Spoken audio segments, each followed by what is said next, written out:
Good morning.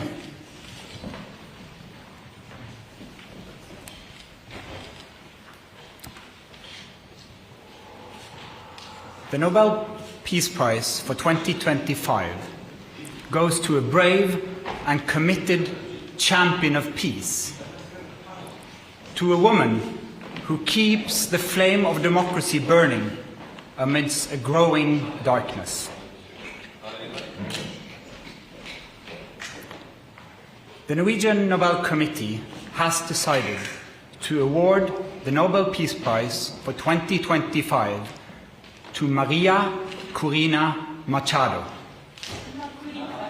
She is receiving the Nobel Peace Prize for her tireless work promoting democratic rights for the people of Venezuela and for her struggle to achieve a just and peaceful transition from dictatorship to democracy. As the leader of the democratic forces in Venezuela, Maria Corina Machado is one of the most extraordinary examples of civilian courage in Latin America in recent times.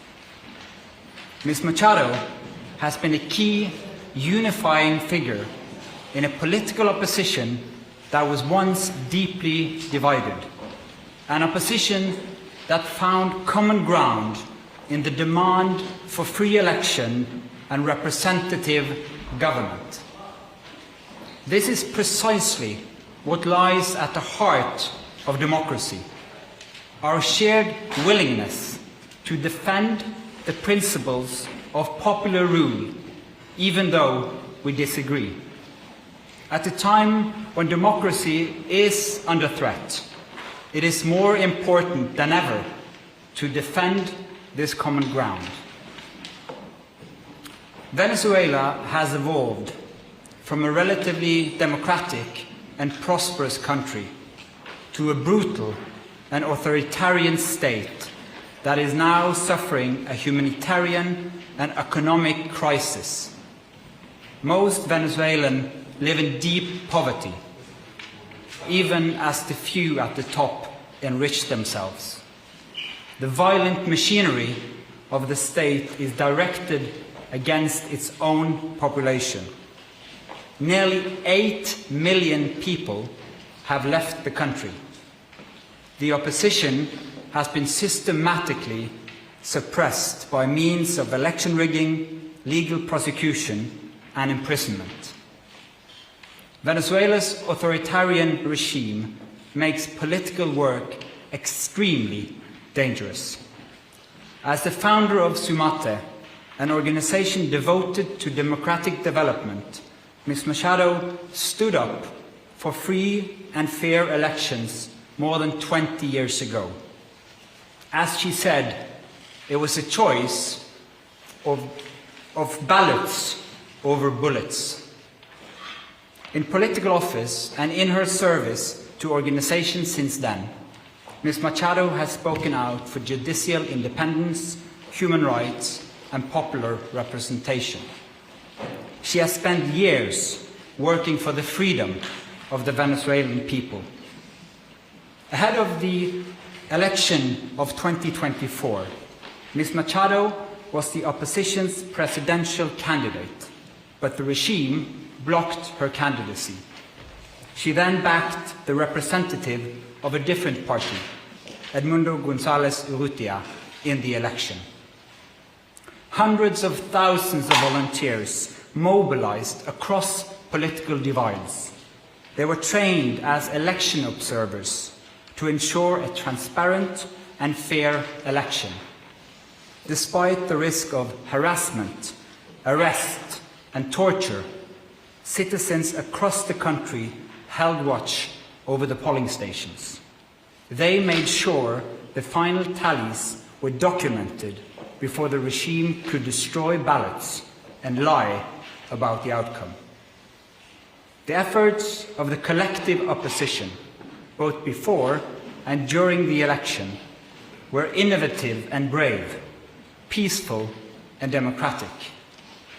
The opposition received international support when its leaders publicized the vote counts that had been collected from the country's election districts, showing that the opposition had won by a clear margin. But the regime refused to accept the election result and clung to power.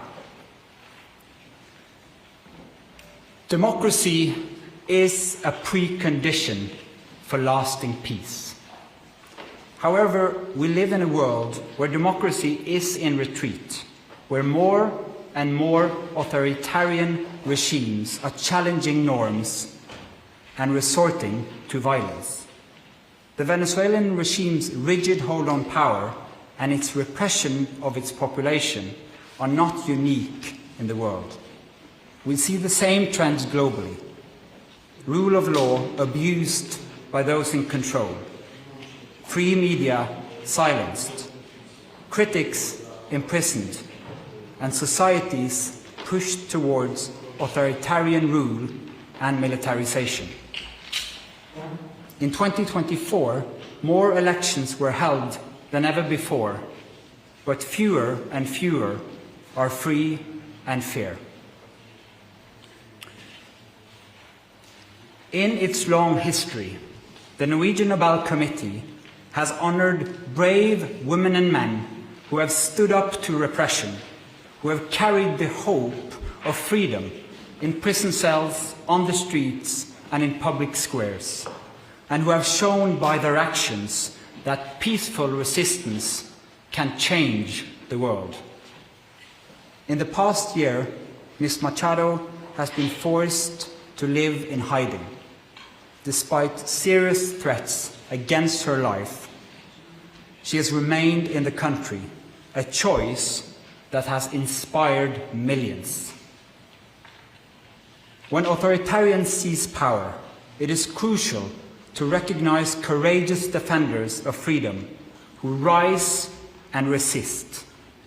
Democracy depends on people who refuse to stay silent, who dare to step forward despite grave risk, and who remind us that freedom must never be taken for granted, but must always be defended, with words, with courage, and with determination.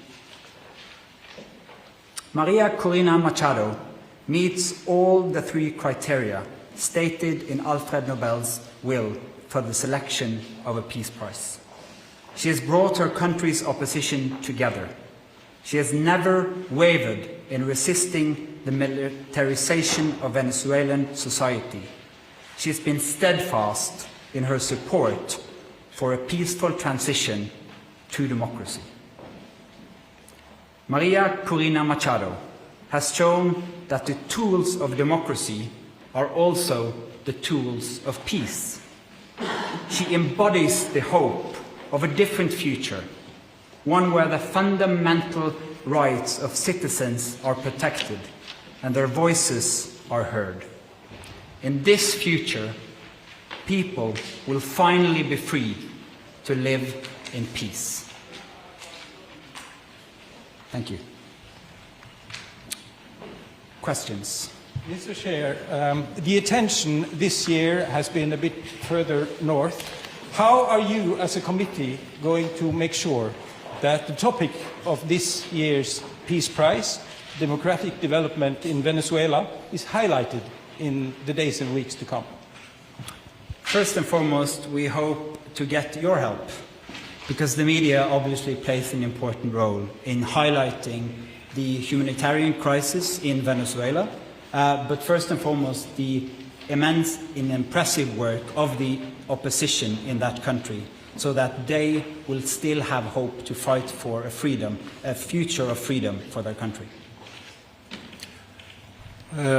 Congratulations to Maria Corina Machado and the committee on the decision. But during the past months, U.S. President Donald Trump has repeatedly said he deserves the Nobel Peace Prize and he'd like to have it. He even said that it would be an insult to the United States if he doesn't get it.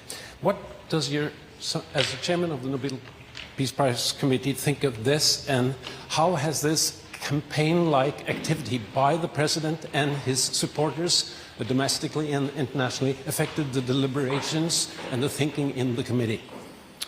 In the long history of the Nobel Peace Prize, I think this committee has seen any type of campaign, media attention. We receive thousands and thousands of letters every year of people wanting to say what for them leads to peace. This committee sits in a room filled with the portraits of all laureates, and that room is filled with both courage and integrity. So we base only our decision on the work and the will of Alfred Nobel. Hello, Bibiana Piena from the Norwegian News Agency. As you state in your explanation, more and more countries are moving in a more autocratic direction. Would you say that the committee, by this prize, is sending a warning to the world? Living in a world where we have less and less democracies and more authoritarian regime means that the world is also getting more unsafe. And we believe that peace, democracy is a precondition for peace. And so, yes, that is the message to the world. We need to support the democratic forces also on behalf of peace. Thank you. Mieszko Czarnecki, the Polish press agency, PAP. This is the next Nobel Peace Prize in recent years when woman has been awarded.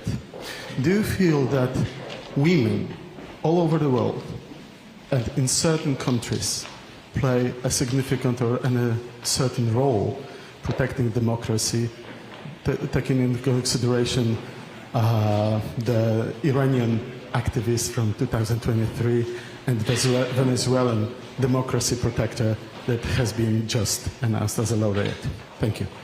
Thank you.